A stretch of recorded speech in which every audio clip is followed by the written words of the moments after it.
Una buona giornata, bentrovate e bentrovati. Sabato 12 aprile, come sempre nella nostra prima edizione staremo insieme fino alle 13:30. Vi accompagneremo nell'informazione che riguarda tutta la nostra regione. Come sempre vi porteremo a conoscenza di fatti di cronaca. Partiremo dal Trevigiano, ci collegheremo poi con la nostra Francesca Bozza da Pieve di Soligo.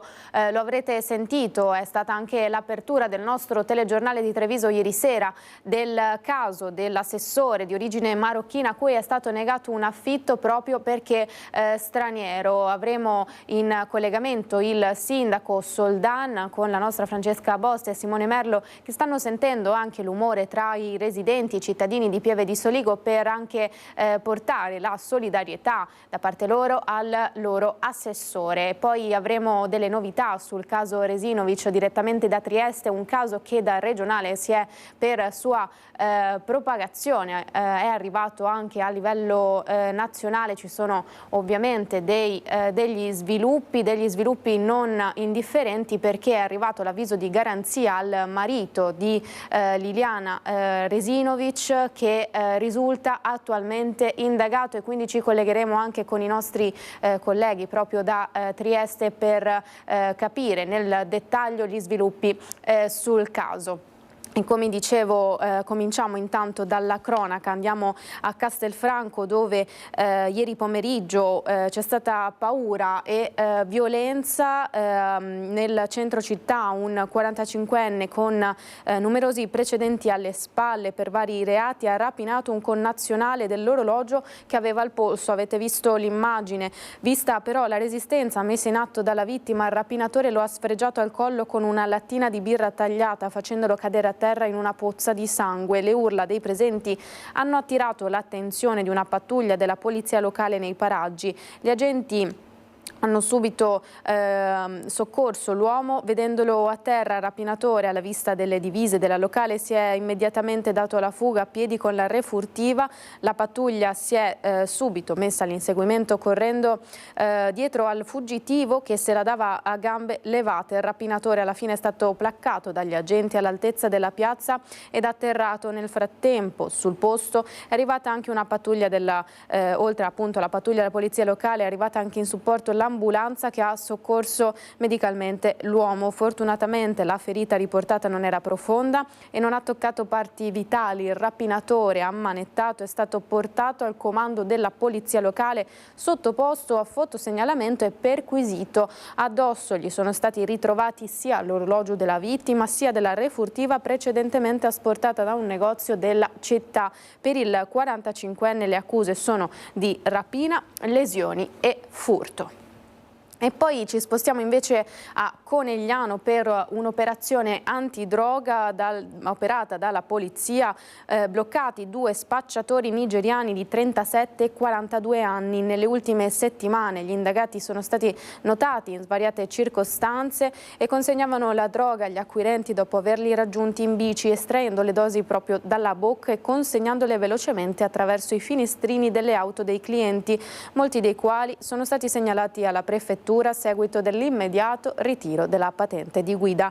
La Polizia di Stato ha sequestrato gli assuntori, circa 300 grammi di eroina e varie dosi di cocaina. Si calcola un volume d'affari nel corso degli anni 2023-2024 per un totale di 1,5 kg e un valore di circa 35.000 euro. Ai due presunti responsabili, nei cui confronti è stata applicata la misura di divieto di dimora nella provincia di Treviso, vengono attribuite migliaia di cessioni di sostanze stupefacenti in vari siti del centro, anche nei pressi di scuole, oratori e campi da calcio. Insomma, un'operazione che si dà seguito a quella di qualche giorno fa dei carabinieri proprio a Conegliano, che avevano trovato nell'appartamento di una 33enne di origine ghanese proprio un vero e proprio laboratorio di confezionamento e smistamento degli stupefacenti.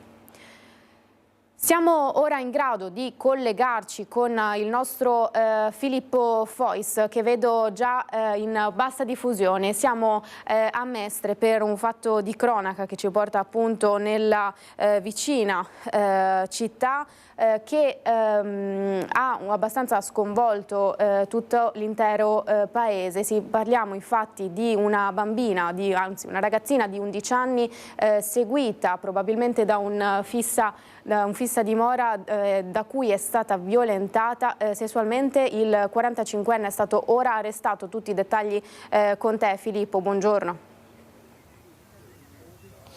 Buongiorno Edi, buongiorno ai telespettatori di Antenna 3. Prendiamo la linea dal Parco San Giuliano di Mestre, un grande polmone verde alle porte della città che poi finisce con la laguna di Venezia.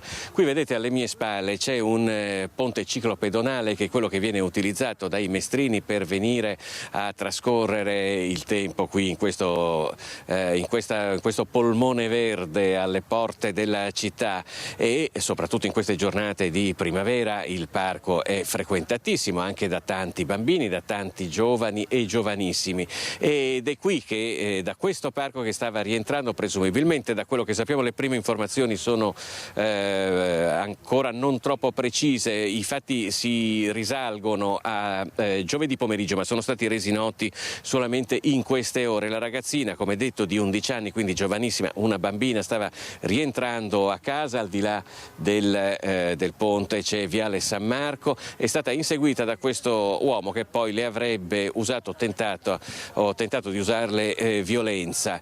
L'uomo è stato subito fermato, questo lo dobbiamo dire per assicurare se non altro i nostri telespettatori. Si tratta di un 45enne di nazionalità italiana, probabilmente senza fissa dimora, il quale è stato fermato dai carabinieri qualche ora dopo grazie anche agli impianti di videosorveglianza che sono attivi nell'area. Per quello che riguarda la bambina, è stata affidata ai servizi sociali del comune, naturalmente ha subito un trauma. L'uomo invece comparirà di fronte al giudice tra oggi e domani per la convalida dell'arresto. Rimane il fatto che, come giustamente sottolineavi presentando il collegamento, questo è un fatto che ha profondamente sconvolto la comunità, non solo per la gravità dell'atto in sé, ma anche perché a farne le spese è stata una bambina di appena 11 anni. Comunque su quello che è accaduto poi saremo in grado di essere più precisi nelle prossime edizioni del nostro telegiornale. Per ora ti restituiamo la linea.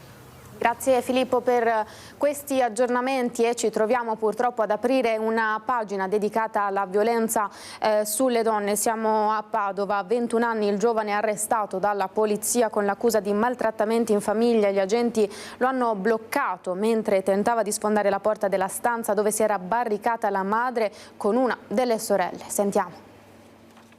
È ridotta così la porta dell'appartamento nel centro di Padova dove vive il giovane di origini nigeriane, fermato dagli agenti delle volanti con l'accusa di aver picchiato la madre e minacciato le sorelle. Era stata proprio la donna terrorizzata a chiamare gli agenti giovedì scorso, raccontando che il figlio per l'ennesima volta aveva iniziato a picchiarla, spaccando tutto in casa e costringendo lei e la figlia di 19 anni, la più piccola era riuscita ad uscire, a barricarsi in una camera. All'arrivo gli agenti hanno trovato le due donne chiuse nella stanza con il giovane che provava ad entrare. Dopo averlo bloccato hanno soccorso madre e figlia. La madre è stata curata al pronto soccorso dove era stato riscontrato un trauma cranico guaribile in 7 giorni. Per il figlio è scattato l'arresto in flagranza per maltrattamenti in famiglia e lesioni. Da inizio anno sono 122 le persone denunciate per lo stesso reato dalla polizia, 21 sono state arrestate. Siamo sempre nel padovano, lo aveva lasciato dopo una lunga convivenza, ma lui non si arrendeva alla fine del loro rapporto e aveva persino tentato di speronare l'auto dell'ex fidanzata. Agli arresti domiciliari è finito un 45enne di Selvazzano Dentro. Le indagini sono state condotte dai carabinieri. 7 anni vissuti insieme, un tentativo fallito di un percorso di terapia di coppia fino alla separazione che si è trasformato in un inferno per una donna che da allora ha iniziato a subire il controllo morboso e prevaricatore dell'ex fidanzato, che dopo un primo ammonimento del questore adesso è stato posto agli arresti domiciliari. 45 anni, l'ordine di custodia cautelare è stato notificato dai carabinieri di Selvazzano Dentro con l'accusa di atti persecutori, una storia che va avanti dal 2022 2022, quando dopo la separazione il 45enne aveva iniziato a chiedere conto anche ad altri degli spostamenti della donna, di chi frequentava, monitorandola anche sui social attraverso profili falsi. Controlli, telefonate continue anche durante una vacanza con minacce di morte ripetute. Pochi mesi fa l'uomo era arrivato addirittura a tentare di speronare l'auto dove viaggiava con il nuovo compagno. Da qui la presentazione di una querela e all'esito delle indagini dei carabinieri l'esecuzione dell'ordine di custodia cautelare agli arresti domiciliari. Da inizio anno i carabinieri di Padova hanno arrestato 22 persone per violenza di genere, 110 le denunce. Rimaniamo a Padova, dove è stato consegnato un premio di laurea in memoria di Giulia Cecchettin. Presenti anche il padre Gino e lo zio Andrea Camerotto. Le motivazioni della sentenza per papà Gino: dice dolore che si aggiunge a dolore. Il caso appunto salito alle cronache proprio per le motivazioni sulla crudeltà, sulla mancata crudeltà e l'inesperienza di Filippo Turetta. Sentiamo. Dolore su dolore, perché insomma non ci si aspettano certi tipi di motivazione, però ecco, oggi siamo qua per un altro motivo e quindi vorrei rivolgere sempre in positivo e cercare di guardare all'atto proattivo del tutto. È il premio di laurea di Coldiretti in memoria di Giulia Cecchettin, l'occasione per papà Gino per parlare delle motivazioni della sentenza che ha condannato all'ergastolo Filippo Turetta lo scorso 3 dicembre, non riconoscendo però le aggravanti di stalking e crudeltà.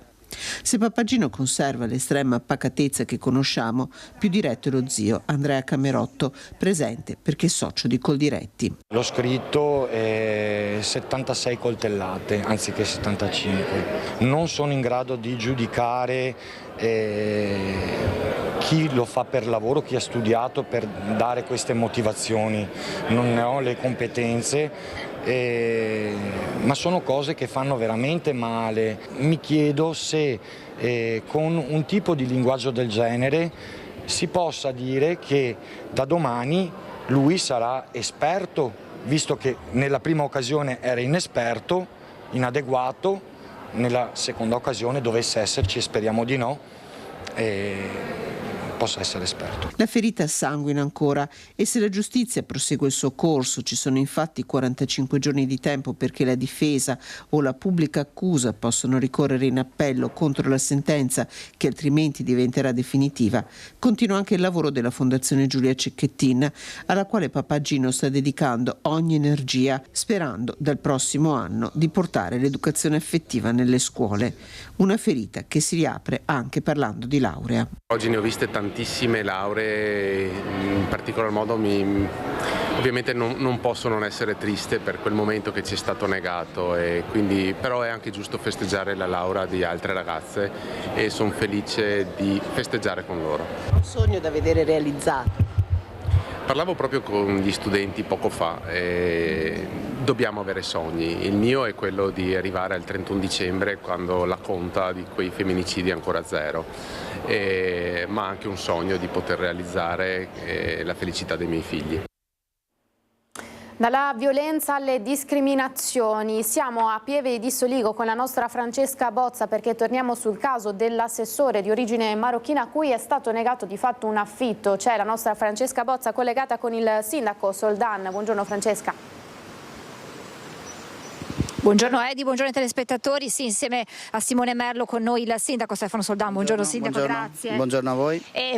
Perché insomma la vicenda che lo stesso assessore Mohamed Hamouk ha voluto denunciare sui social, perché ieri ci ha detto è capitato a me, ma immagino sarà capitato a tante altre persone in giro per l'Italia, è giusto raccontarla in modo che quella minima parte, perché lo ha sottolineato più volte durante la nostra intervista telefonica di ieri, è una minima parte che ancora discrimina la persona straniera, in questo caso nella ricerca di una casa, perché la discriminazione succede proprio nel momento in cui l'assessore cerca una casa più grande per la famiglia che si è allargata con l'arrivo di 2 gemelline. Bene, lì arriva la discriminazione. Però prima di parlare di quelle che sono le reazioni anche qui in paese, io vi farei riascoltare quello che ci ha raccontato ieri l'assessore raggiunto telefonicamente e poi commentiamo insieme al sindaco Soldan.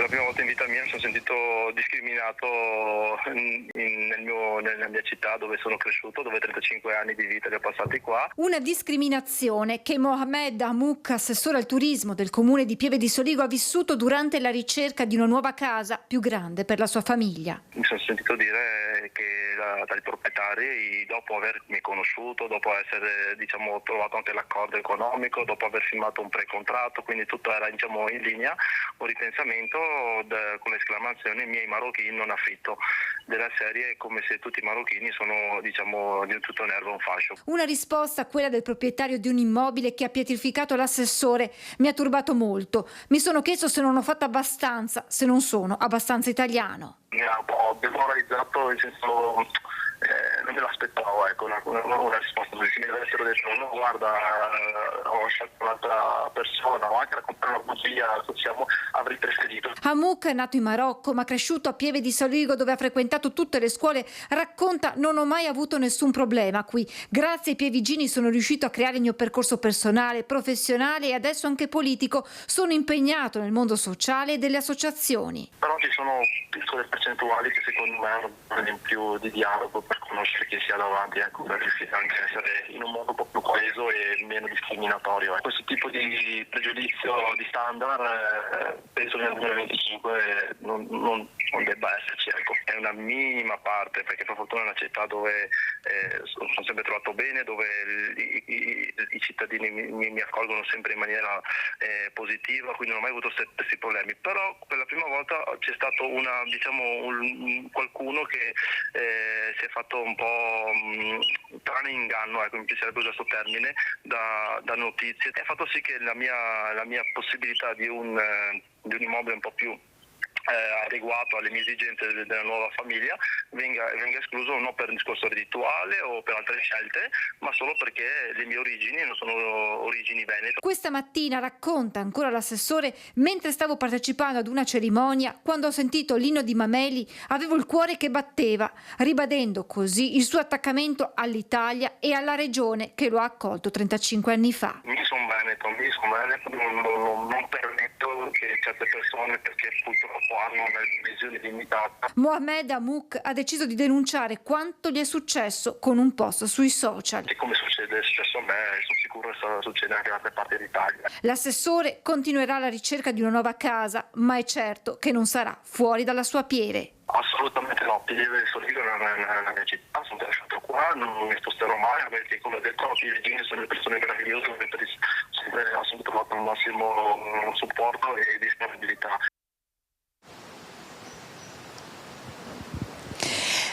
Dunque Pieve mi ha sempre accolto, non ho mai avuto problemi. Nel 2025 certe discriminazioni non devono esserci.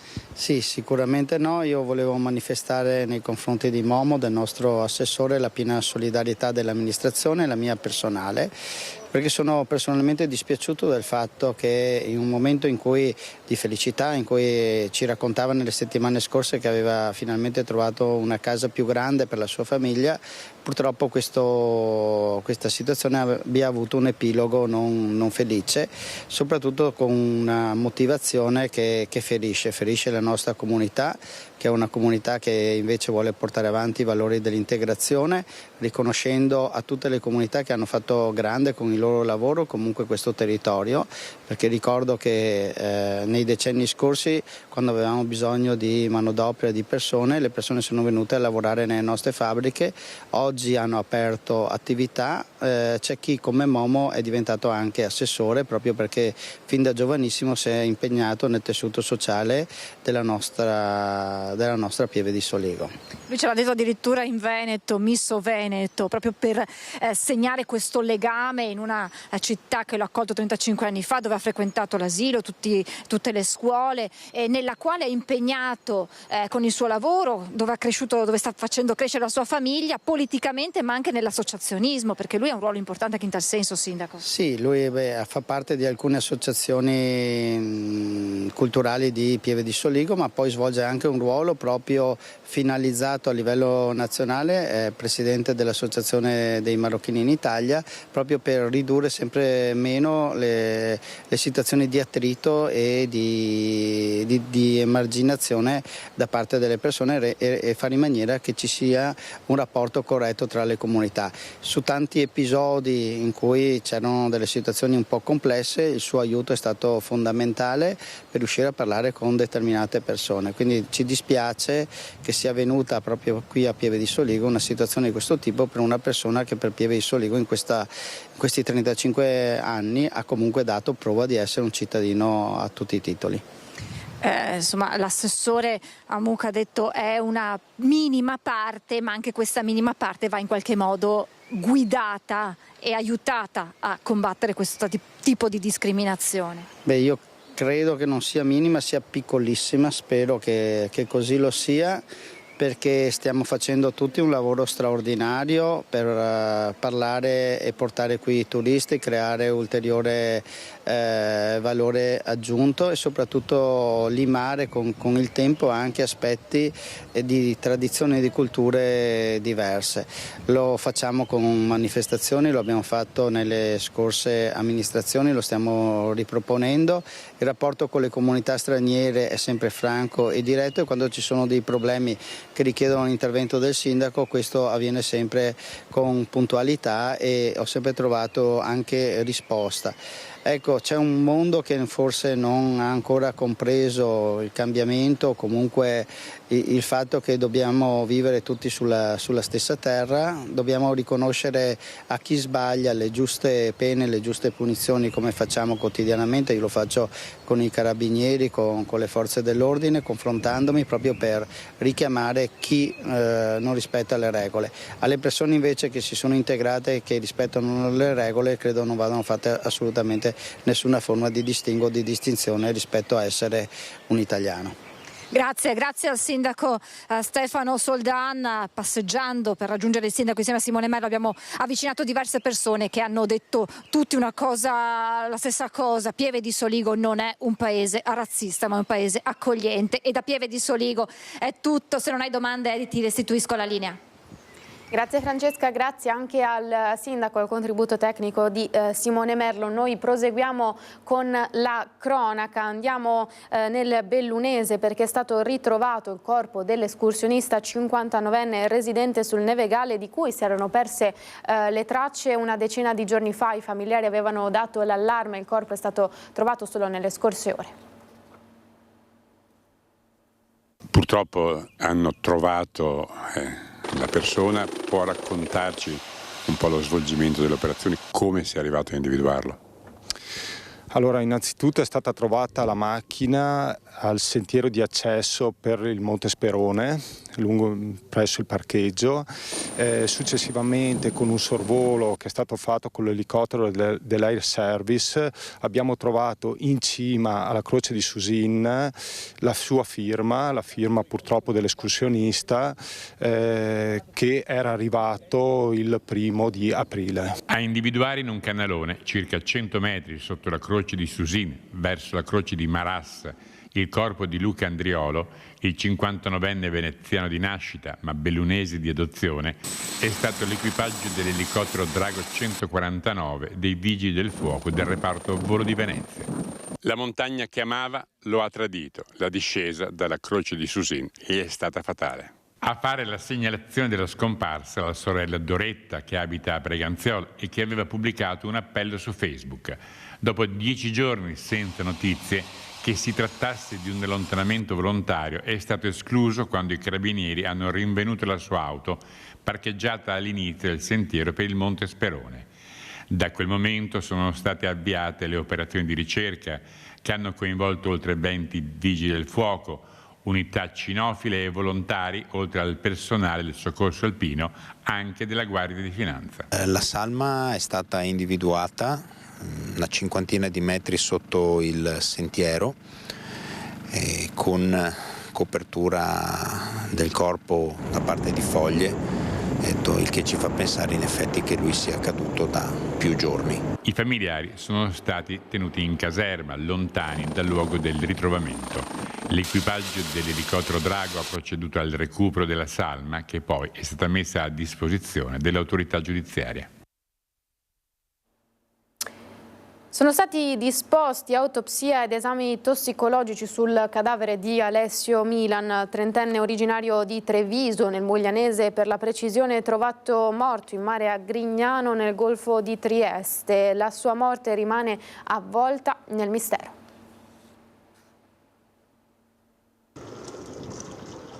E del trevigiano Alessio Milan, il cadavere scoperto ieri mattina nelle acque a largo di Grignano all'altezza di una boa che delimita la riserva marina protetta di Miramare. Il corpo, segnalato alle 7:30, è stato recuperato e identificato grazie al pronto intervento di una motovedetta dei Vigili del Fuoco coadiuvata dagli uomini della Capitaneria di Porto. Le prime indagini affidate alla polizia non hanno però ancora permesso di chiarire esattamente le cause della morte. Non è stato riscontrato alcun segno di violenza e pare che il decesso risalga solo ad alcune ore prima del rinvenimento in mare. La polizia locale ha trovato l'auto di Alessio Milan all'altezza del bivio lungo Viale Miramare sulla costiera triestina. All'interno dell'Alfa Romeo Mito di colore nero sono state trovate e poi repertate dalla squadra mobile di Trieste sostanze stupefacenti e farmaci, a quanto filtra tranquillanti. Considerando tutto il quadro dei fatti, il pubblico ministero Federica Riolino ha disposto autopsia e test tossicologici per chiarire la dinamica della morte ed escludere l'intervento di terzi. La scomparsa del trentenne non era stata denunciata e al momento non sono stati trovati elementi chiari che facciano ricondurre la tragedia a un gesto volontario. Nessun biglietto né messaggi a familiari o amici. Resta quindi il mistero su quanto accaduto. Verranno scandagliati anche i dati dello smartphone rinvenuto dalle forze di polizia. Siamo ancora alla cronaca, siamo precisamente a San Zenone degli Ezzelini. Un incendio ha colpito una casa colonica, i pompieri hanno evitato che le fiamme si propagassero anche ad abitazioni vicine. Sono ingenti i danni provocati da un incendio che prima dell'alba, verso le 5:30, ha colpito una porzione di una casa colonica a 2 piani a Carainati, frazione di San Zenone degli Ezzelini. Le fiamme hanno completamente coinvolto il primo piano e il tetto in legno, provocando il crollo quasi totale del manto di copertura. Il pronto intervento dei Vigili del Fuoco, arrivati da Castelfranco, con l'ausilio dei volontari di Asolo e l'autoscala di Treviso, ha permesso di circoscrivere le fiamme, evitando che l'incendio si propagasse alle abitazioni limitrofe. Sul posto sono intervenuti anche i carabinieri di Pieve del Grappa. Sulle cause del rogo, che non ha colpito nessuna persona, sono in corso accertamenti. È proseguita nelle ore successive la messa in sicurezza dell'area. Da San Zenone a Tombolo sfondano la porta di un distributore in pieno centro per arraffare del denaro. I carabinieri hanno identificato e denunciato per furto aggravato in concorso 3 giovanissimi. Il video, vediamo. Ancora giovanissimi, protagonisti di episodi di cronaca nera, devono rispondere di furto aggravato in concorso un 14enne e 2 quindicenni dell'Alta Padovana che lo scorso 10 febbraio sfondarono a calci e spallate la porta d'ingresso dell'ufficio del distributore di carburanti gestito dalla famiglia Toniato di Tombolo, a 2 passi dal centro del paese. Una volta dentro forzarono il registratore di cassa e arraffarono 375 euro, tutto a volto scoperto. Tanto i carabinieri, visionando successivamente le telecamere della videosorveglianza, li hanno identificati e raggiunti. Nelle loro abitazioni hanno rinvenuto gli stessi vestiti usati per il colpo e per i 3 è scattata la denuncia. Proprio il fatto che si tratti di minori, ancora una volta pronti a tutto, fa riflettere. Sicuramente la giovane età di questi ragazzi fa capire che la consapevolezza delle proprie azioni non è sicuramente un elemento sul quale i 3 avevano riflettuto. A tal proposito rivolgiamo un ulteriore invito, che è quello rivolto ai ragazzi più giovani, di comportarsi sempre bene, perché un errore commesso in giovane età, poiché verranno sicuramente poi individuati, denunciati o arrestati, potrebbe compromettere poi il loro futuro. Un messaggio che viene lanciato ai giovani, un messaggio che però deve essere lanciato anche alle famiglie, ai genitori. Sicuramente l'ambito familiare è fondamentale per la tenuta del comportamento dei giovanissimi. Erano già volti noti da voi? Uno di questi ragazzi aveva alcune vicende pregresse, mentre gli altri assolutamente incensurati. Purtroppo non è la prima volta che il distributore di via Vittorio Veneto viene preso di mira da ladri, vandali o sbandati. Negli ultimi 3 anni questa è la 14ª volta che il distributore Esso in pieno centro a Tombolo viene preso di mira da malviventi. Soltanto, ci diceva la titolare, lo scorso 26 dicembre, quindi il giorno di Santo Stefano, avevano dato fuoco a una delle pompe di benzina e solamente il tempestivo intervento dei vigili del fuoco aveva davvero evitato che si verificasse una tragedia. Ed è stato identificato l'automobilista che ha provocato un incidente a Coste di Maser. Si tratta di un 74enne di San Zenone degli Ezzelini. L'uomo a bordo di una Ford monovolume, mentre stava percorrendo via Bassanese, ha urtato con lo specchietto la bici di un 78enne residente a Vedelago. Il ciclista è caduto rovinosamente a terra, procurandosi una frattura al femore. L'automobilista si è subito allontanato senza prestare soccorso al ferito. Ad aiutare il ciclista un'auto di passaggio che ha allertato la polizia locale e il SUEM 118.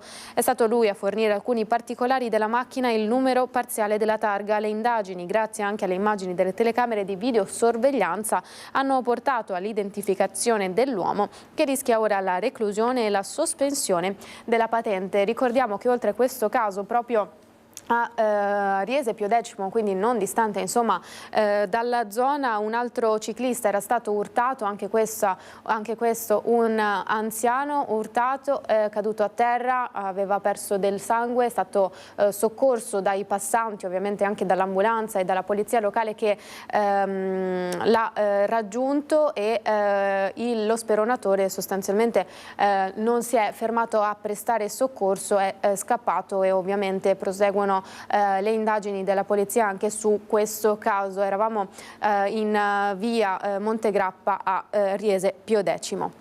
Siamo ancora sulla cronaca dalle strade.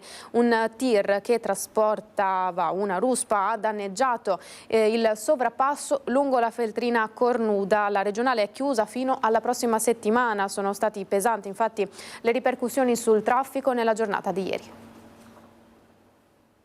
Ci è stato comunicato che la strada regionale Feltrina verrà chiusa al traffico per un tempo che non si può calcolare ora. Speriamo che la prossima settimana venga risolto il problema. Sono proseguite fino alla tarda mattinata le verifiche dei tecnici, dei vigili del fuoco e di Veneto Strade, ma alla fine è stata presa la decisione di chiudere almeno fino alla prossima settimana la regionale Feltrina in entrambi i sensi di marcia, all'altezza del sottopasso lungo la provinciale che collega Cornuda a Covolo, rimasto seriamente danneggiato dal passaggio di un camion che trasportava un macchinario per il movimento terra.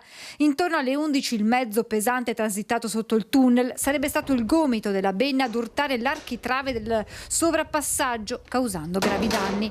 È stato lo stesso autista, una 34enne catanese che lavora per una ditta della provincia di Pordenone, ad avvertire dell'accaduto. Lui nell'immediatezza si è fatto vivo con le forze dell'ordine, e questo è già un fatto positivo. Probabilmente si è anche reso conto della gravità del fatto.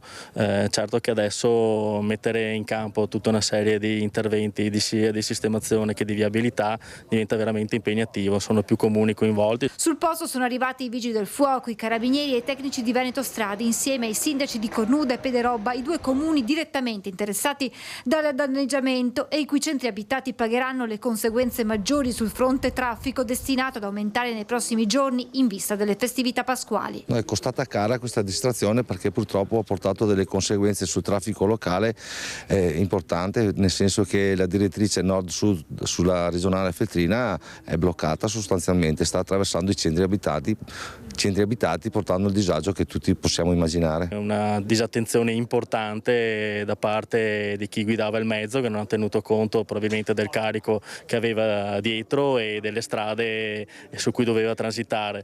È un danno veramente rilevante anche per tutto un indotto, quindi purtroppo chi lo ha fatto dovrà pagare in conseguenze importanti. Gli operai hanno posizionato delle reti metalliche per permettere la parziale riapertura della provinciale. Nella provinciale che collega il centro di Covolo a Cornuda per il momento verrà aperto un senso unico alternato in attesa di puntellare il danno in modo tale da poter riaprire sia la strada sotto che la Feltrina sopra. Feltrina invece che resterà chiusa per i prossimi giorni fino a quando il sovrappasso non verrà puntellato e messo in sicurezza.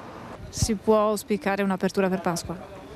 Me lo auguro, perché sarebbe un dramma per i centri abitati di Cornuda e Onigo. Almeno col senso unico alternato potrebbe essere un'ipotesi. Sì, sembrerebbe che a metà della prossima settimana il senso unico alternato sulla regionale Feltrina possa essere preso in considerazione. Agli automobilisti un appello. Chi proviene da nord verso sud si imbocchi per il centro di Onigo, attraversa il centro di Onigo e poi quello di Cornuda. Per chi proviene da sud verso nord, quando arriva all'altezza dell'area industriale di Cornuda, prenda la strada che porta al centro di Cornuda per fare il senso inverso. Questa dunque è la cronaca dalle strade, ma c'è stato anche un blitz della polizia nel bel mezzo di una festa non autorizzata, denunciato il titolare di un locale a Quinto di Treviso.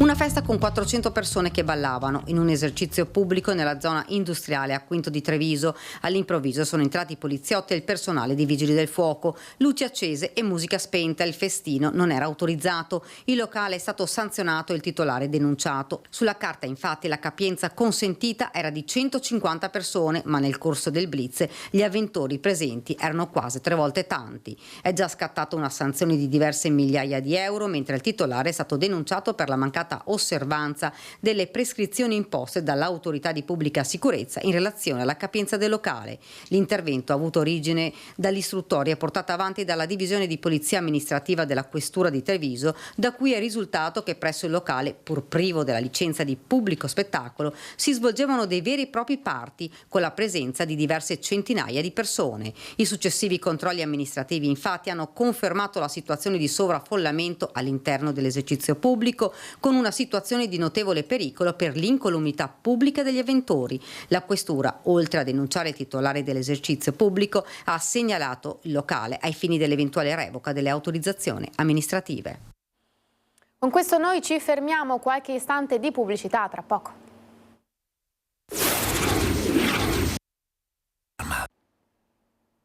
Eccoci tornati in diretta, prima edizione sabato 12 aprile, siamo ora alla politica. Entro 2 o 3 settimane il Consiglio di Stato si esprimerà sulla finestra elettorale in cui indire le prossime elezioni regionali. Lo ha dichiarato a Padova il presidente Zaia, togliendosi anche qualche altro sassolino dalla scarpa.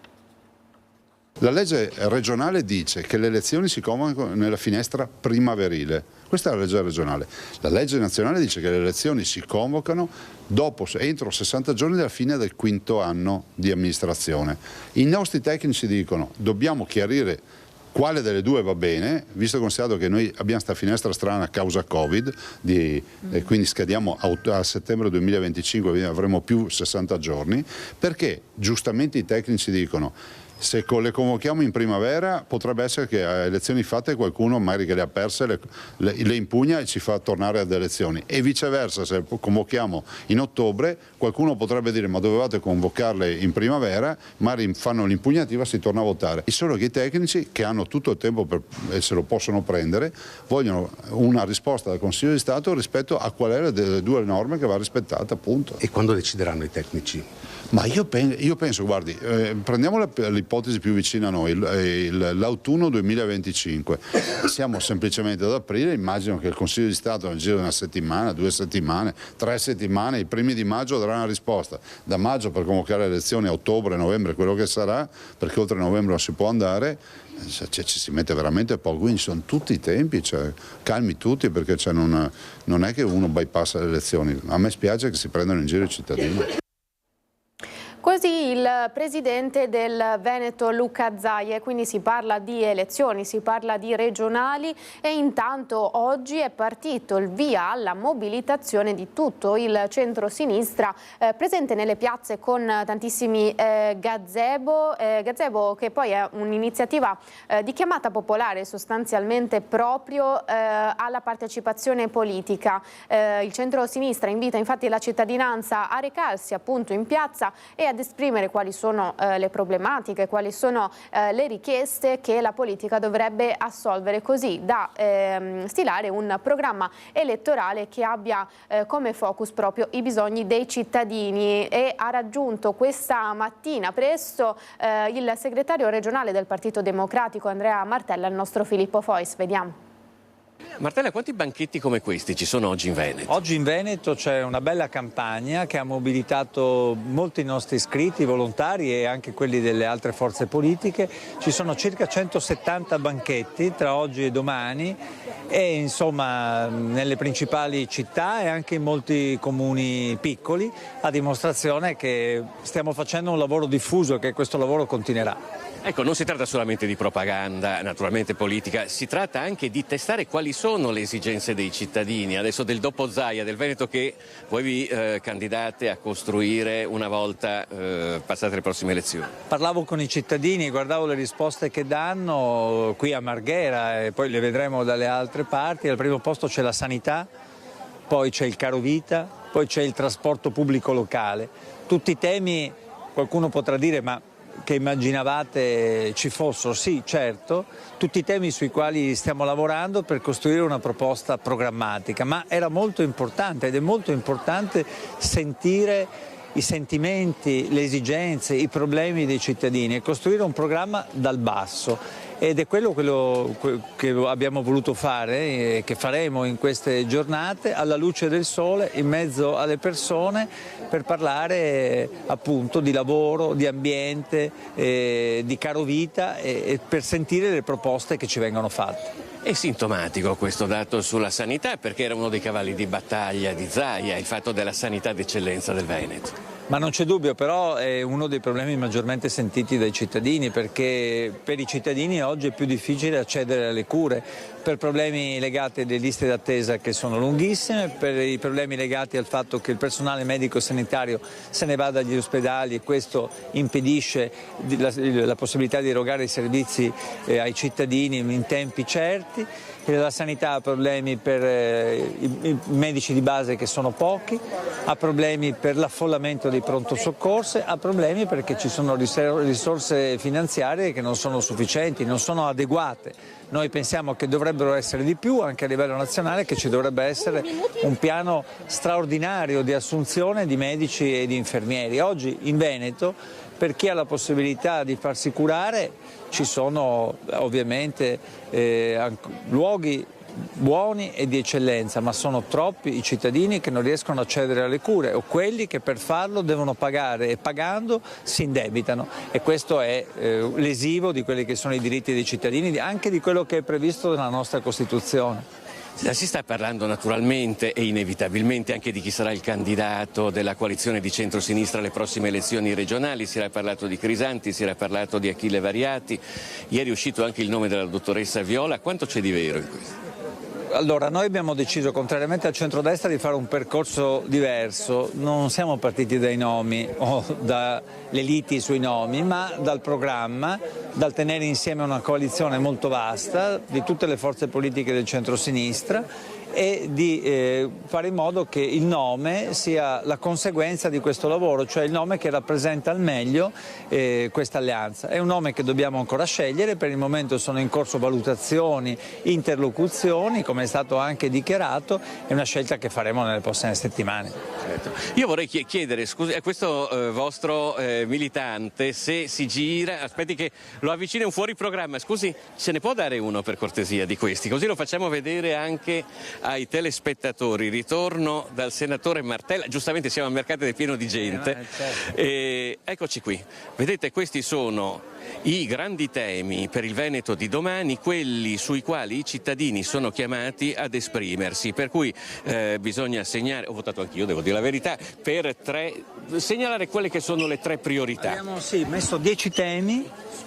Potevamo metterne di più, ma abbiamo messo 10 temi che per noi sono prioritari e abbiamo chiesto ai cittadini di esprimerci 3 priorità all'interno di questi 10 temi e anche di indicare qui una proposta che non fosse contenuta.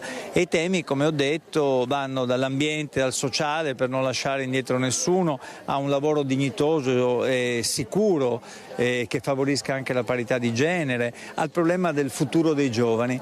E stiamo raccogliendo tante proposte mentre gli altri parlano dei destini personali nelle stanze dei partiti, noi cerchiamo di farlo in mezzo alla gente. Mi pare un'iniziativa molto, molto bella e molto significativa, devo dire molto partecipata. Poi raccoglieremo le risposte e faremo delle valutazioni anche sulla base delle risposte. Non sarà difficile, dico ai telespettatori, trovare uno di questi presidi del Partito Democratico, perché ce ne sono quasi 170 solamente oggi, ce ne saranno anche domenica, per cui insomma l'invito è quello di esprimersi. Sì, ci saranno in tutto il Veneto, e io oggi sono qui a Marghera, più tardi sarò sempre a Mestre, a Zelarino, domani mattina a Venezia in Campo Santa Margherita, ma tutto il gruppo dirigente del centro-sinistra e del PD è nelle piazze a dare una mano ai nostri volontari nella distribuzione del materiale e raccogliere le istanze, e soprattutto li voglio ringraziare. Tantissimi volontari sono nelle piazze a incontrare i cittadini.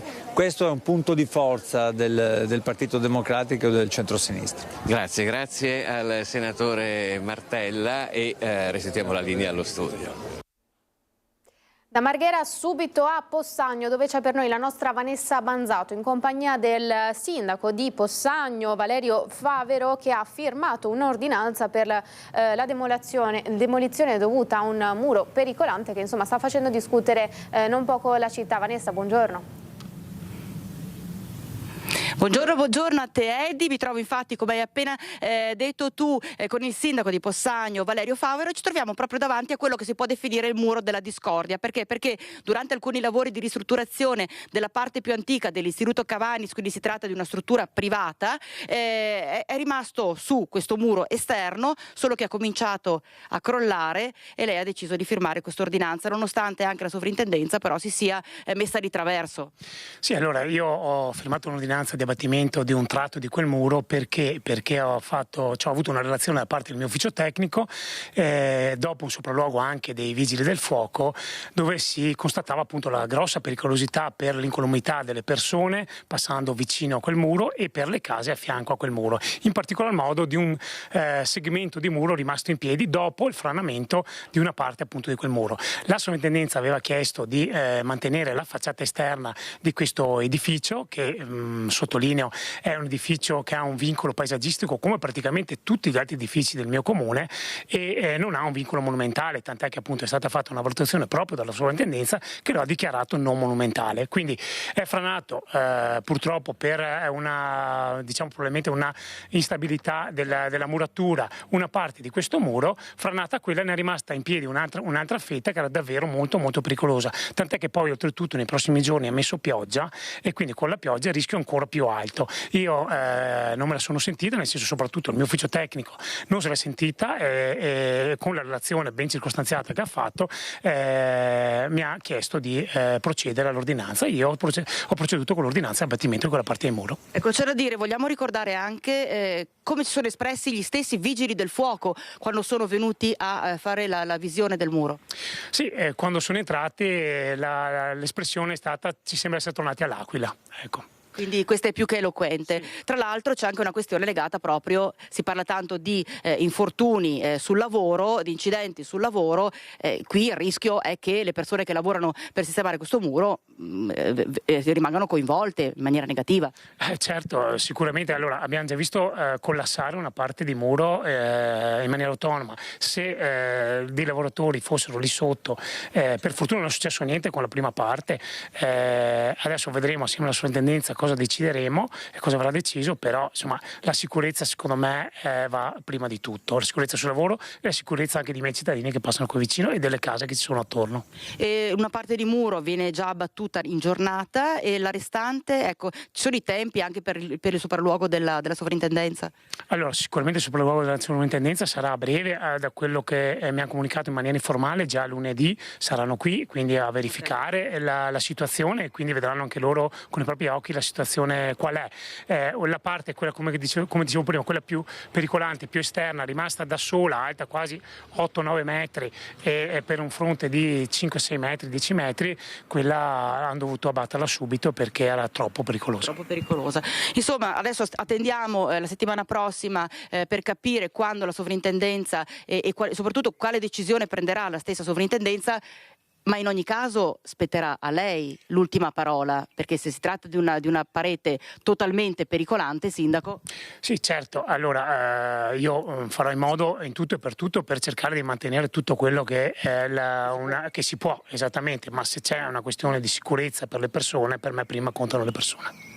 Eddie, io ne approfitto prima di ridarti la linea per così ricordare che proprio poco fa si è svolta anche una cerimonia importante proprio qui a Possagno, ovvero la consegna della cittadinanza onoraria all'ANA, quindi agli alpini. Sindaco, un momento importante, soprattutto anche perché lei diceva è la prima cittadinanza onoraria che consegniamo. Sì, è un orgoglio, ecco, questa è una bella notizia, queste sono le cose belle di essere sindaco. Abbiamo dato la cittadinanza onoraria all'ANA, l'Associazione Nazionale Alpini, proprio per il legame profondo che l'ANA ha con il nostro territorio, legame che nasce dagli eventi bellici ma che poi continua e si trasforma in quella che è la solidarietà che tutti i giorni gli alpini danno al nostro territorio. E poi domani ci sarà la sfilata proprio qui in pieno centro a Possagno e ci sarà l'inaugurazione del monumento proprio dedicato agli alpini. Da Possagno, Eddie, è davvero tutto, io ti ricevo la linea. Grazie Vanessa, grazie ovviamente anche al sindaco di queste informazioni. Noi ci spostiamo come anticipato in apertura di prima edizione a Trieste, parliamo del caso Resinovic, lo ricorderete, ci sono delle novità proprio su questo caso, è stato infatti indagato il marito, è arrivato poche ore fa a lui l'avviso di garanzia che di fatto lo iscrive nel registro delle notizie di reato. Per noi direttamente da Trieste il collega Gianluca Paladino. Gianluca, buongiorno. Sì, buongiorno, esattamente. Sebastiano Visintin, marito di Liliana Resinovic, è stato iscritto al registro degli indagati. L'abbiamo anche sentito telefonicamente, tra l'altro è in corso di preparazione il servizio che fra poco sulle nostre emittenti potremo sentire. Sebastiano Visintin, indagato quindi per la morte della moglie, si è detto molto turbato, affranto per questa notizia che di fatto ha sconvolto tutto l'ambito mediatico, da televisioni a giornali, quando appunto ieri sera è emersa la novità. Gli avvocati di Sebastiano Visintin, gli avvocati Bevilacqua, Alice, la figlia, e il padre Paolo non intendono per il momento rilasciare dichiarazioni ufficiali, ma secondo quanto appreso sarebbe già stata avanzata una richiesta di accesso agli atti alla procura per capire il contenuto di queste nuove investigazioni. Sebastiano Visintin, che abita in via Verrocchio, martedì sera ha ricevuto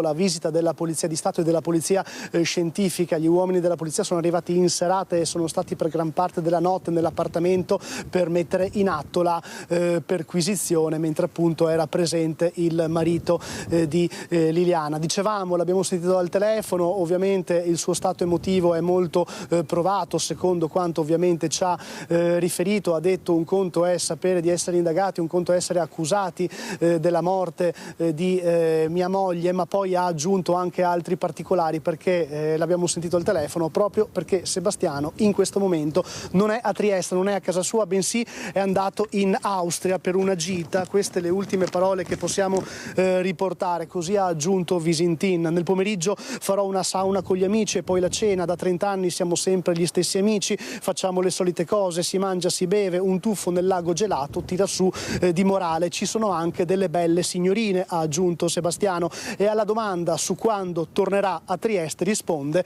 non ve lo dico. Queste le ultime novità. A breve sarà anche pronto il servizio che potremo tutti mandare in... Vi ricevo la linea.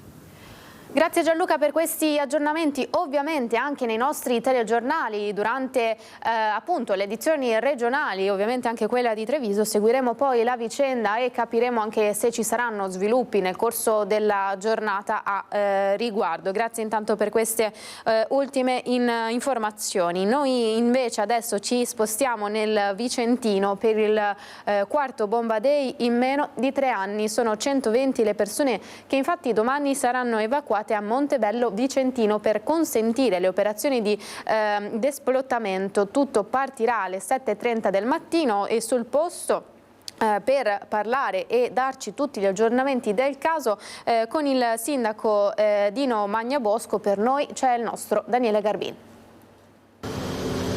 Montebello Vicentino, siamo alla vigilia del quarto Bomba Day, vero? Com'è il sindaco Dino Magnabosco? Insomma, vi siete allenati, diciamo così, ormai la prassi l'avete oliata, vero sindaco? Sì, la prassi l'abbiamo oliata, abbiamo anche affinato la procedura, certo che ogni Bomba Day comporta sempre qualche peculiarità, quindi dobbiamo sempre valutare tutte le soluzioni per risolvere al meglio il Bomba Day, creando ovviamente il minor disagio ai nostri concittadini. Ecco, questa volta è interessata nuovamente Via Ronchi, parliamo di 120 persone che verranno già all'operazione domani mattina alle 7:30, inizieranno proprio per l'evacuazione. Cos'altro è anche importante far sapere alla popolazione? Beh, intanto è importante far sapere alla popolazione, bisogna ringraziarli per la pazienza che continuano a dimostrare per questi Bomba Day, perché siamo al quarto Bomba Day, terzo diciamo nell'arco di 4 mesi, quindi voglio ringraziare i miei concittadini per la pazienza e anche la collaborazione che sempre dimostrano. Bisogna ricordare che domani l'autostrada chiude alle 9:45, riaprirà al termine delle operazioni di disinnesco dell'ordigno bellico, quindi invito a chi non ha proprio necessità di utilizzare l'arteria alternativa a quella autostradale, ovvero la strada regionale o la strada provinciale, magari di utilizzarla prima delle 9 oppure magari nel primo pomeriggio per evitare appunto disagi. Ricordiamo anche che c'è un divieto di sorvolo, anche la linea ferroviaria sarà interdetta in quella fascia oraria. Si spera insomma, di riuscire, come è già successo, di ridurre i tempi e soprattutto le difficoltà, vero, in quel momento. Ecco, certo, sicuramente gli specialisti appunto dell'esercito lavorano per ridurre al minimo i disagi. Certo che l'importante è, come sempre stato fatto, che tutto quello che è fatto nella massima sicurezza. Ecco, il tavolo genio gustatori della Folgore sono loro incaricati, voi avete anche predisposto dei centri d'accoglienza per chi non fosse in difficoltà, ci sono persone magari che sono fragili e hanno difficoltà a spostarsi, vi siete già preoccupati di questo? Sì, siamo già in contatto con tutte le persone interessate appunto dallo sfollamento, alcune come nei precedenti Bomba Day si arrangiano, fanno da sole, quindi ci mettono anche soldi perché comunque decidono, voglio dire, di fare una domenica alternativa, ma voglio dire siamo comunque in aprile, quindi non è che si possa andare al mare o da qualche altra parte, quindi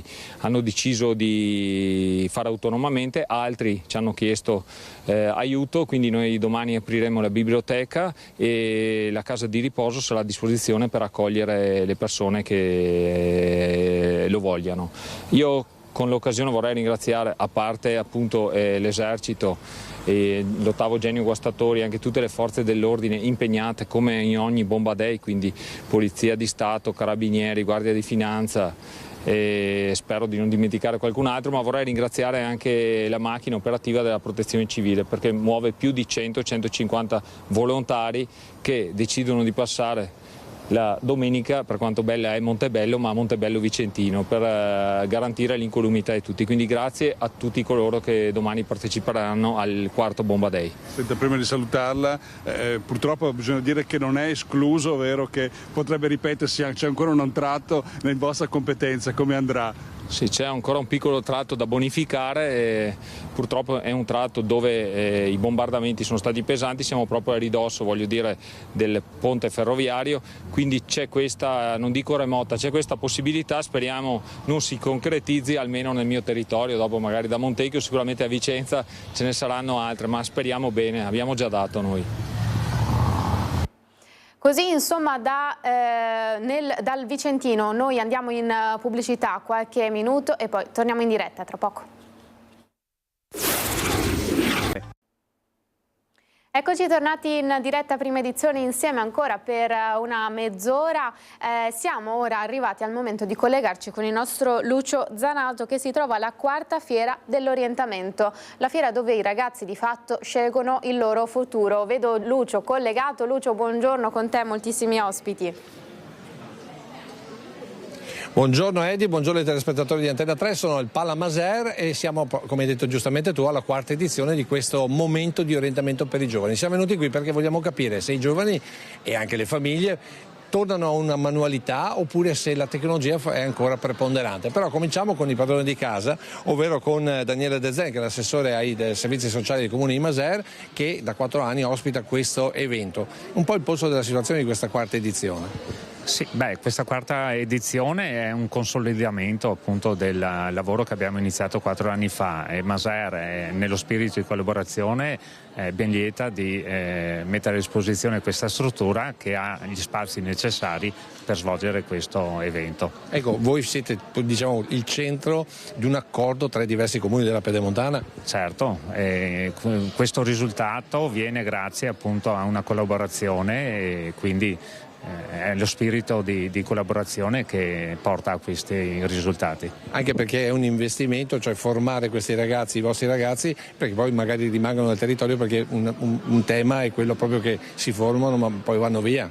Sì, allora il mondo corre veloce e quindi noi sentiamo l'esigenza di calare piccole gocce appunto di informazione e quant'altro serve proprio per il futuro breve, perché ovviamente sono indicazioni a breve perché possano almeno trovare qualche orientamento, come dice appunto il titolo della manifestazione. Ecco, voi a Maser in tema di denatalità come siete messi? A Maser purtroppo il 2023-2024 siamo a un calo di circa un 25% di denatalità. Quindi insomma importante? Importante, sì. E non ci sono nuovi, diciamo così, nuovi veneti, nuovi immigrati?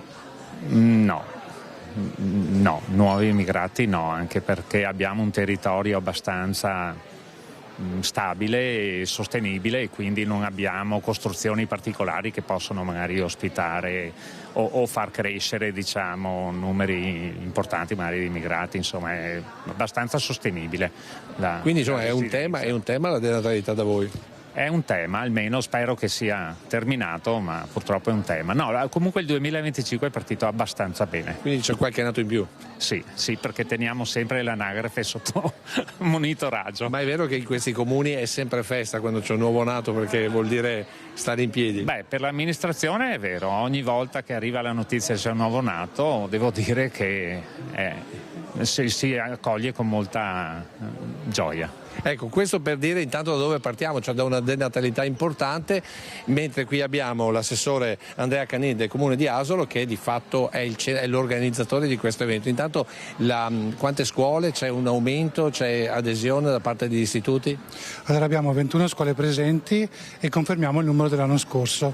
Rispetto alla prima edizione abbiamo avuto comunque un aumento di una circa decina di scuole, però manteniamo il numero adesso uguale tra le due edizioni, di queste due edizioni. Sì. Voi lo fate anche per combattere, l'allontanamento scolastico? Sì, esatto. Noi crediamo che dare ai ragazzi in seconda media, perché la fiera è per i ragazzi di seconda media, la possibilità di vedere quali sono le possibili scuole che loro possono intraprendere, quindi capire anche quali sono il loro futuro, può dare loro il modo di fare una scelta più ponderata verso appunto quello che sarà il loro percorso. E aggiungo un altro. Questa è una fiera organizzata sì in collaborazione tra i 10 comuni della Pedemontana, del Grappa e dell'Asolano, ma la organizziamo anche con le associazioni di categoria, CNA e Confartigianato in particolare, appunto perché vogliamo avvicinare le nostre aziende, il nostro territorio ai nostri ragazzi, in modo che anche nell'ottica futura lavorativa loro possano fare un percorso che li possa tenere qui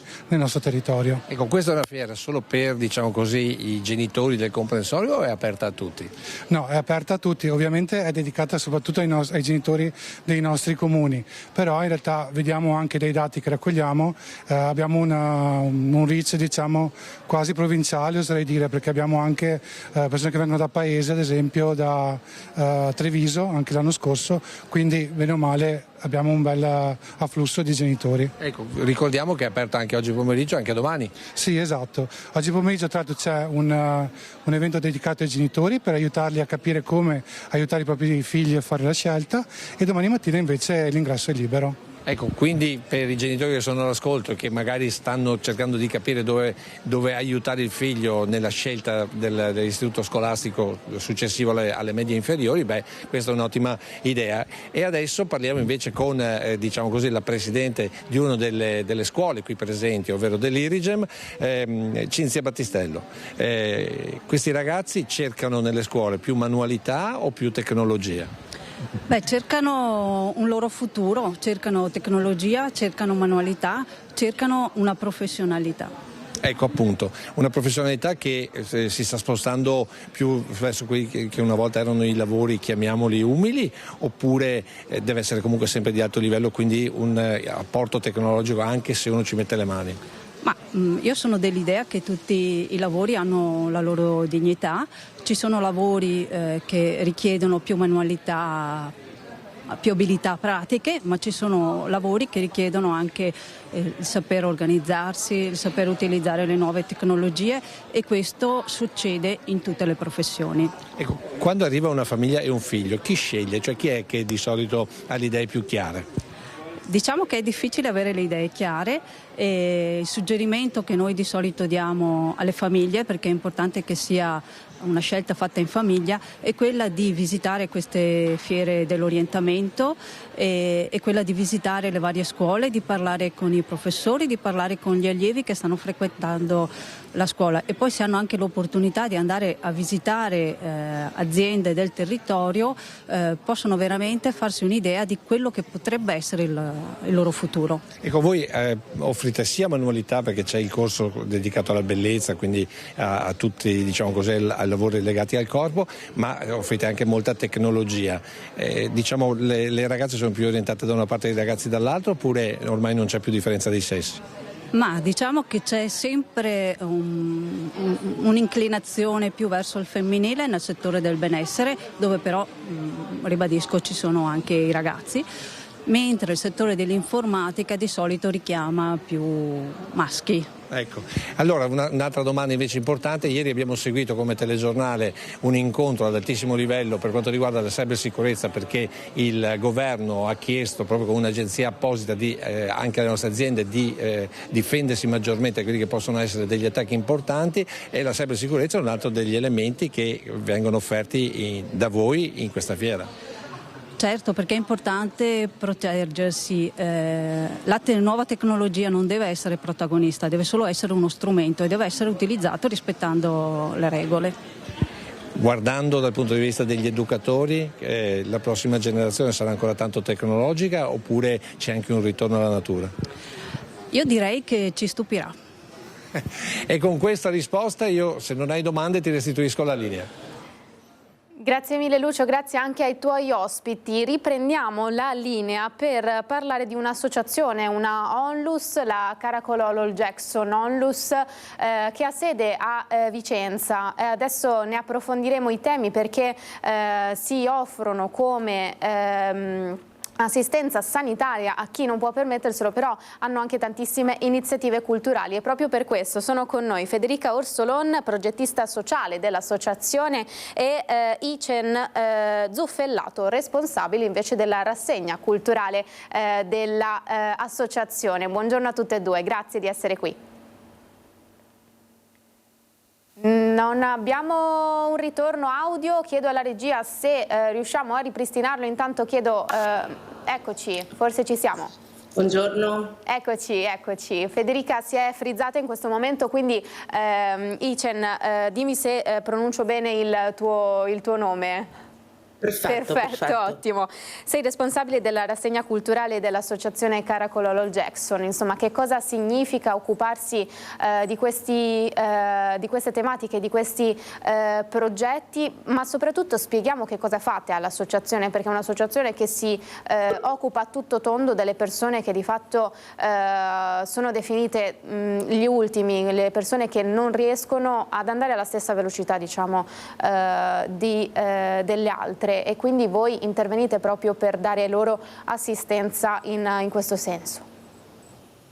Sì, allora grazie mille. Innanzitutto volevo precisare che allora non sono esattamente la responsabile, diciamo, della programmazione culturale, ma sono solo una tra le tantissime persone che collaborano come volontarie nello spazio di Caracol. Caracol è uno spazio complesso all'interno del quale ci sono appunto tantissime attività sociali, politiche e culturali, quindi come nominavi tu abbiamo questo ambulatorio popolare che offre servizi sanitari gratuiti per le persone che non possono accedere al servizio sanitario nazionale o appunto che per difficoltà economiche non hanno la possibilità di accedere a questi servizi. All'interno c'è anche un banco alimentare, siamo anche la sede dell'ADL, quindi del sindacato e appunto lo spazio ha anche dei co-housing, degli altri spazi che sono dedicati appunto alla collettività. Lo spazio invece al piano terra, che è lo spazio in cui hanno sede tutti gli eventi culturali, è uno spazio multifunzionale, nel senso che è uno spazio ibrido che si trasforma e che diventa, per esempio questa domenica ha sede il mercato genuino, quindi appunto dove ci saranno produttori locali ma anche tante attività di approfondimento che riguardano la salute, che riguardano la relazione con il cibo e con il nostro territorio appunto è sede di tantissime altre attività culturali, di sperimentazione artistica. Stasera stessa appunto c'è un evento che si chiama Deragli che è dedicato appunto alla sperimentazione musicale, proprio per riuscire a dare spazio anche con la cultura a tutte quelle forme di arte che difficilmente trovano spazio nelle istituzioni. E quindi questo per dare spazio anche a quelle forme di arte che sono considerate un po' marginali, ecco. E la programmazione però non è separata, quindi la nostra visione artistica non è una visione separata a sé solo come un evento, ma utilizziamo, diciamo, l'arte come forme di linguaggio per poter parlare di tutto ciò che a noi sta a cuore, quindi le tematiche sociali, politiche che hanno a che fare con la pace, con i diritti, con la cura del nostro territorio e del nostro ambiente. Grazie mille Icen, proviamo a sentire se Federica riesce ora a collegarsi, eccola qui, c'è l'audio forse un po' disturbato ma ce la possiamo fare, insomma Federica tu ti occupi della progettazione sociale all'associazione, esatto, sì. In che cosa consiste? Di che cosa ti occupi e anche che in realtà poi facciamo un ragionamento poi anche sociale rispetto alle persone con cui collaborate ogni giorno e che aiutate di fatto. Certo, allora io lavoro in Caracol da un anno circa e mi occupo appunto di monitoraggio bandi e scrittura progetti, ovvero il mio ruolo è quello di riuscire a trovare i bandi più adatti a quello che facciamo in Caracol, ai servizi che abbiamo, e per cui io faccio un'analisi del contesto, cerco di capire i bisogni anche delle persone sia che sono già nostri utenti ma anche che stanno nell'ambiente circostante, quindi anche nei 3 quartieri in cui agiamo. Che ricordiamo quali sono, perché voi quindi siete... tutti i nostri progetti. Ricordiamo anche i quartieri quali sono, voi siete di Vicenza, insomma anche per darvi una collocazione e capire anche alle persone come poter accedere al vostro aiuto sostanzialmente. Certo, allora noi siamo nel crocevia tra 3 quartieri di Vicenza, ovvero San Lazzaro, San Giuseppe e Ferrovieri, che sono nella zona diciamo ovest della città, quasi in periferia. Sono 3 quartieri caratterizzati diciamo da una popolazione di un'età abbastanza anziana, ma anche ci sono molte comunità di migranti che vivono lì e mancano un po' di servizi, nel senso di servizi culturali, luoghi di incontro e quindi anche quando è nata l'idea di costruire Caracol, quindi di comprare lo spazio, si è scelto lo spazio in mezzo a questi 3 quartieri proprio per riuscire a garantire dei servizi in più, quindi non solo servizi sanitari ma anche servizi sociali, culturali. Infatti molti dei progetti che noi scriviamo sono per l'ambulatorio popolare, il banco alimentare, e adesso anche stiamo iniziando a costruire tutta una programmazione per la cultura, quindi far sì che sia tutto più accessibile. E anche perché l'ambulatorio appunto è gratuito e quindi i progetti ci aiutano a sostenere le spese che abbiamo, che dobbiamo affrontare, e anche la cultura, per riuscire a renderla più accessibile a tutti, ha dei costi, e cerchiamo quindi di andare un po' a limare questi costi, insomma, per le persone. Ascolta, qual è l'ultimo progetto di cui vi state occupando? So che avete un progetto per i bambini in campo. Sì, per i minori, esatto, quindi sotto i 18, che dovrebbe partire dopo l'estate sull'hip hop, quindi utilizzare la musica, la breakdance, tutto quell'ambiente lì dell'hip hop come metodo educativo, creare luogo di aggregazione, far sì che anche loro si sentano al centro proprio del progetto, e potranno incontrare artisti, mettere proprio in campo anche quello che già sanno, imparare e organizzare dei piccoli eventi, insomma. Pensiamo che sarà un progetto molto interessante. E poi abbiamo anche adesso è partito anche un altro progetto per un bando di Cari Verona, e siamo molto contenti, e anche lì il focus è quello di mettere al centro la persona. Focalizziamoci un secondo sull'assistenza sanitaria, un'assistenza che arriva a chi non può permettersela, difatti, pur avendo un sistema sanitario nazionale, c'è chi per mancanza di documenti o per altre vicissitudini non può sostanzialmente farne uso e accesso. E voi intervenite in che modo? Allora, diciamo che uno degli obiettivi dell'ambulatorio popolare è quello di andare a lavorare sul diritto alla salute, quindi garantire cure mediche per quelle fasce di popolazione che sono tagliate fuori dal sistema sanitario. Anche noi italiani, se ci dovessimo trovare a perdere la residenza, automaticamente perderemo anche l'accesso al sistema sanitario, quindi non potremo più curarci. Per cui anche l'ambulatorio ha una serie di prestazioni mediche che sono anche quelle che non vengono poi garantite dall'USL o comunque dal sistema sanitario. Infatti abbiamo l'ambulatorio di odontoiatria, psicologia, quindi il supporto psicologico, il medico di base, perché ci sono persone che appunto, non avendo l'iscrizione al sistema sanitario, non hanno neanche il medico di base. Poi abbiamo altre specialità, quindi l'otorinolaringoiatra, la ginecologa e l'oculista. Insomma, abbiamo un pacchetto, diciamo, di servizi per cercare appunto di includere più persone possibili, per cui si tratta di famiglie oppure di persone singole che magari sono senza fissa dimora, ma anche persone appunto come noi che hanno magari la tessera TEAM, però non possono permettersi le cure. Infatti se si va a leggere il rapporto della Fondazione Gimbe, si legge che 4,5 milioni di italiani nel 2023 non si sono curati per motivi economici, quindi è anche un dato molto allarmante. E noi comunque come ambulatorio non vogliamo sostituirci alla sanità pubblica, questo assolutamente, però abbiamo visto che molte persone rinunciano o non riescono proprio a curarsi, quindi anche le persone ad esempio migranti, noi abbiamo questo servizio che li aiutiamo nella procedura per avere la tessera STP, che è una specie di tessera sanitaria però è temporanea e si può dare a una persona solo se appunto ha determinati caratteristiche, tra cui deve avere una patologia.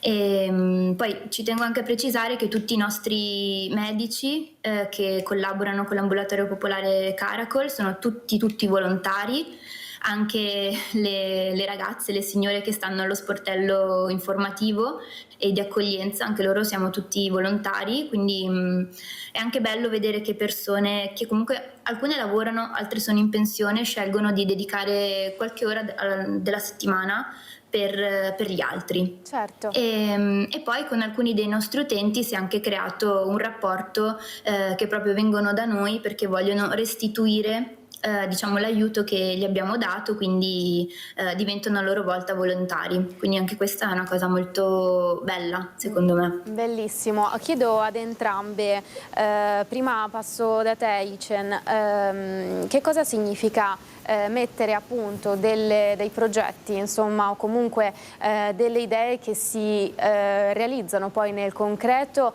e ne vedete poi gli effetti in termini di rete sociale, in termini di anche cambiamento in qualche modo e di integrazione soprattutto. Parliamo infatti di un posto dove ci sono non solo le persone migranti, immigrate, ma anche persone che di fatto non riescono poi ad inserirsi nel modo consueto, magari possiamo dire forse la parola sbagliata, ma comunque hanno delle vicissitudini di vita che non le permettono di, come dicevo prima, vivere alla stessa velocità degli altri, quindi c'è bisogno di un aiuto dal basso affinché possano accedere ad alcuni servizi e a cui anche accedere, e per cui accedere anche alla cultura, diciamo.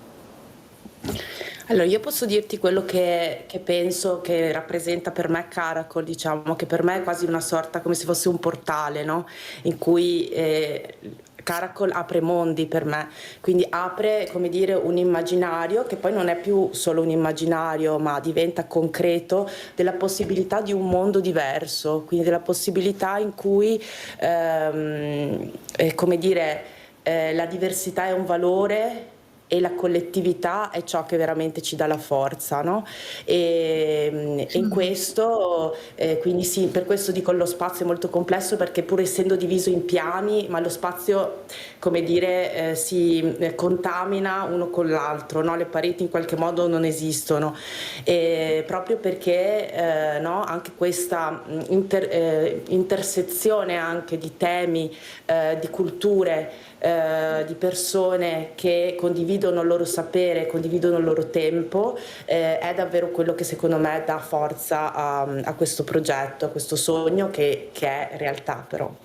E che continua a vivere. Federica, giro a te la stessa domanda, anche perché appunto ti occupi dei progetti, insomma, che vengono messi poi in pratica nel concreto di questa associazione. Io sono molto d'accordo con Icen. Quando ho iniziato non solo a lavorare in Caracol, ma anche prima a fare la volontaria e l'attivista in Caracol, per me... Abbiamo perso la linea di Federica proprio nel momento più importante, quindi Icen, vengo da te di nuovo innanzitutto per spiegare innanzitutto il nome di questa associazione. Non l'abbiamo detto all'inizio, perché è intitolata a un sindacalista.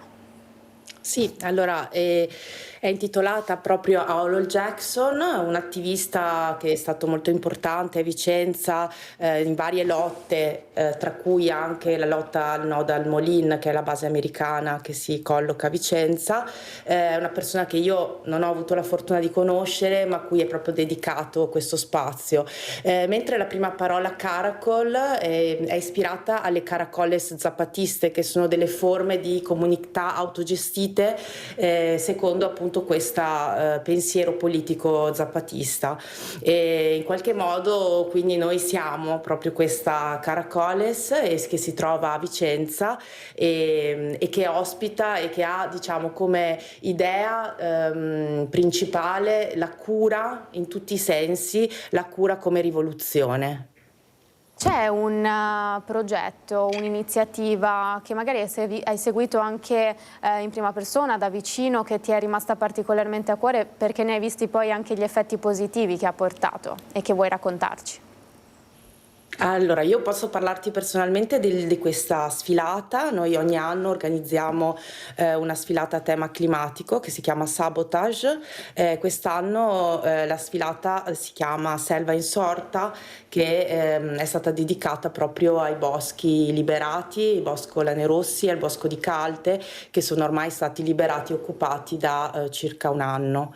Parlo di questo progetto perché rappresenta, secondo me, uno dei progetti artistici che mette insieme tantissime cose, quindi progetto costruito collettivamente come Caracol in tutto, quindi sia dagli outfit, noi non siamo designer, quindi voglio dire è stato costruito non per come dire lanciare semplicemente una sfilata di moda, perché non è questo il nostro intento, ma proprio per prendere come dire, una modalità semplice performativa, no? Molto comprensibile da tutte e tutti, però per parlare d'altro. Ecco, quindi il tema della sfilata era il tema climatico, erano i boschi, questi boschi appunto che hanno generato, hanno dato la possibilità a una comunità molto forte di avvicinarsi, di confrontarsi, è una comunità molto trasversale che da un anno ogni martedì si incontra in assemblea per discutere di tantissimi temi che hanno a che fare con il TAV, che hanno a che fare con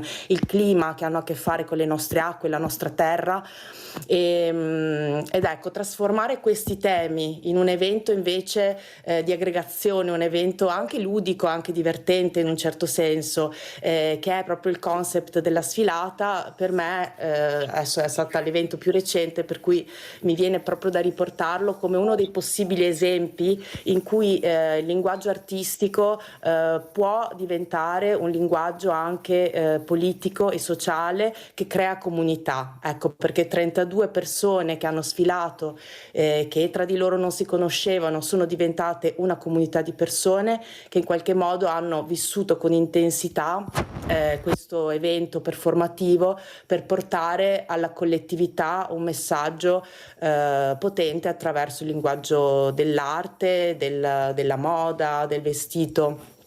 E ecco, quindi questo mi veniva da portare come esempio. Sicuramente ci sono tantissimi altri, mi dispiace che Federica non sia collegata perché ci sono tantissimi altri progetti che sarebbe bello condividere con voi, ecco. Certo, ma avremo anche modo di ritornare poi anche avendo a disposizione il tempo anche su iniziative nuove che proporrete, prima fra tutte anche quella dell'hip hop, anche per vedere che di cui ci raccontava appunto Federica, che intanto ringraziamo per essersi collegata. Ci sono dei problemi tecnici di linea e non riusciamo a ricollegarci per il saluto finale. Insomma, l'importanza, l'attivismo sociale e non solo politico ovviamente, di stare a fianco agli altri in tutti i modi possibili. Questo l'obiettivo di Caracol, Olol Jackson, associazione Onlus che si trova a Vicenza, e quindi ringrazio, ti vedo ancora collegata, Icen Zuffellato, della rassegna stampa, che ti occupi insomma della rassegna stampa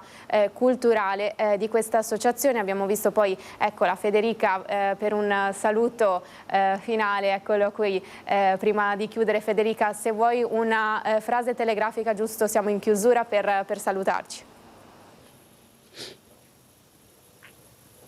No, niente, non ce la facciamo, non ti sentiamo Federica, niente. Ci riproveremo presto. Noi siamo giunti al termine di questa nostra prima edizione. Grazie per essere arrivati fino a qui, nonostante qualche problema tecnico. Abbiamo sentito di cosa si occupa questa associazione. Se siete curiosi ovviamente la trovate anche in tutti i profili social e internet. Ricordo, come sempre, come ogni sabato, dopo ovviamente di noi e le previsioni del tempo, l'appuntamento con Agricoltura. Grazie a tutti, una buona giornata, arrivederci.